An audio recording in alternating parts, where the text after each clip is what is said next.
We don't see Microsoft and Sony have a like mind in a lot of different scenarios when it comes to the things that they do and the things that they kind of offer fans. But this is one time where Microsoft and Sony are very much of a like mind and sort of team up in something that I think is probably pretty important in the long run. And I think that this is important because it's important for just people, and it's important for gaming survival. You just can't allow this kind of stuff to happen, and I think that it's a bold thing for Sony and Microsoft to do, and we'll see how this works out long term. But I did want to do a video on it. I thought it was a very interesting topic. Hey there everyone, what's up? I'm Crapgamer, and this of course is Crapgamer Reviews, your home for gaming news, opinions, reviews, and much more. You'll probably notice some changes around here, but that shouldn't stop you from giving us a like and maybe even consider subscribing if you haven't already done so. Thank you so much for choosing to spend some of your free time with me and my silly YouTube channel. It really does mean a lot. So again, we're out here doing videos, and I'm trying to do the best videos that I possibly can. And I understand that there's going to be some people that aren't okay with that, or that think one thing or the other, but I'm basically over the explaining part. I put a video up sort of explaining what's going on. I want to move on from that. I'm just gonna have fun doing videos again. And basically what I wanted to cover is both Phil Spencer and Jim Ryan have come out against Activision Blizzard with what's going on, and not only that, but they've taken it to extreme lengths. You would figure that Call of Duty would be an untouchable game, but it doesn't seem that way just by what's going on, and their actions are speaking very loudly. Following the bombshell Wall Street Journal report that Activision Blizzard CEO Bobby Kotick allegedly knew, withheld, and even participated in harassment and abusive behavior, the company's big console partners, Sony and Microsoft, are semi-privately expressing their distress. Bloomberg is now reporting that Microsoft boss Phil Spencer has now told staff that he was disturbed and deeply troubled by the horrific events and actions at Activision Blizzard, and that Microsoft is evaluating all aspects of their relationship with Activision Blizzard and making ongoing proactive adjustments as a result. Now, according to the Bloomberg report, if it is accurate, a Microsoft spokesperson tells The Verge in this article, Microsoft also shared a generic, completely unrelated statement about how Microsoft wants a welcoming and inclusive environment for all of our employees at Xbox. Obviously, yesterday or the day before, Sony PlayStation boss Jim Ryan similarly told employees that the company had expressed deep concern with Activision Blizzard, and according to Bloomberg, adding that we do not believe their statements of represent or response actually properly address the situation. Now, these private statements from Sony and Microsoft obviously don't carry anywhere near the same weight as if these companies publicly called out the situation at Activision Blizzard, and it's not clear if the company is interested in taking any concrete actions just yet. Activision Blizzard is one of the most powerful publishers in the video game industry, and both console makers rely on them to provide new big budget games for their consoles. That said, Microsoft and Sony want to seem committed as a less toxic video game industry, and Phil Spencer in particular has made combatant toxicity part of his public brand. This type of behavior has no place in our industry, reads part of Spencer's new memo about Activision Blizzard, according to the Bloomberg article anyway, which I'm going to link all of this and you guys can check it out yourselves. He said, "We respect all our feedback from our valued partners and are engaging with them further." Activision Blizzard said in a statement, "We have detailed important changes we have implemented in recent weeks, and we will continue to do so. We are committed to work on ensuring our culture and workplace are safe, diverse, and inclusive. We know it will take time, but we will not stop until we have the best workplace for our team."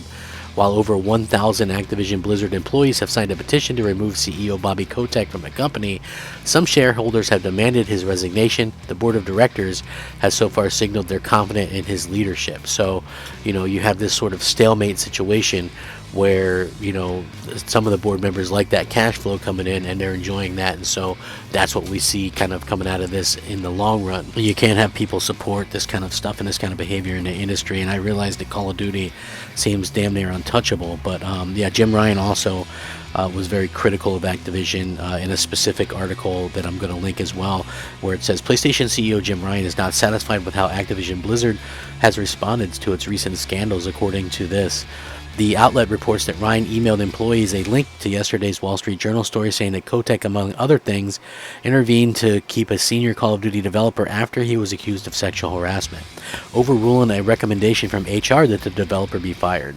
Ryan said that the Activision has not done enough to address a deep-seated culture of discrimination and harassment, and adding that PlayStation reached out to the company to see what it was planning to do in response to these incidents detailed in the article. We do not believe their statements of response properly addressed the situation.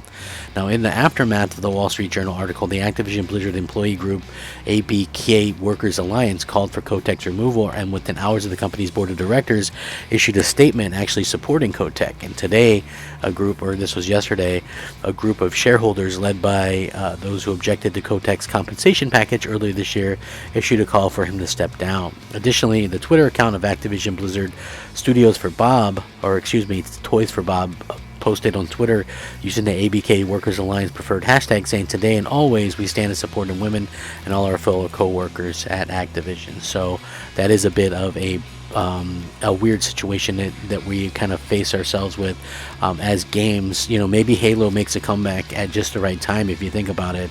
And the yearly Call of Duty thing could be a little bit of a of a drag on some of the people and gamers in general. But that wasn't even the biggest thing that actually happened.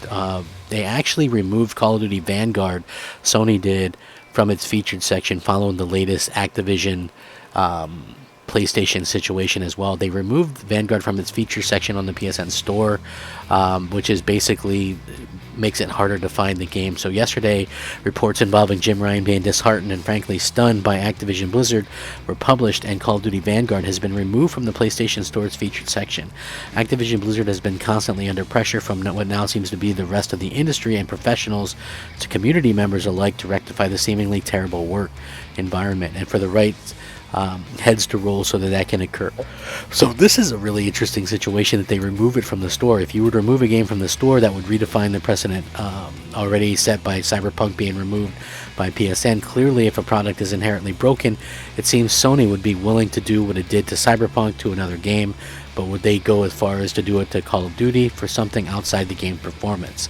Probably not, but it's interesting that they've actually gone ahead and removed it from the featured section, which could have impacted long term. I mean, we'll have to see how this kind of works out, but it's a very interesting situation for a number of reasons. One being the behemoth that it is, and two, you have Sony, who are basically the number one console maker and the number one console seller, and they're stopping this. So it is nice to see them take a united front together.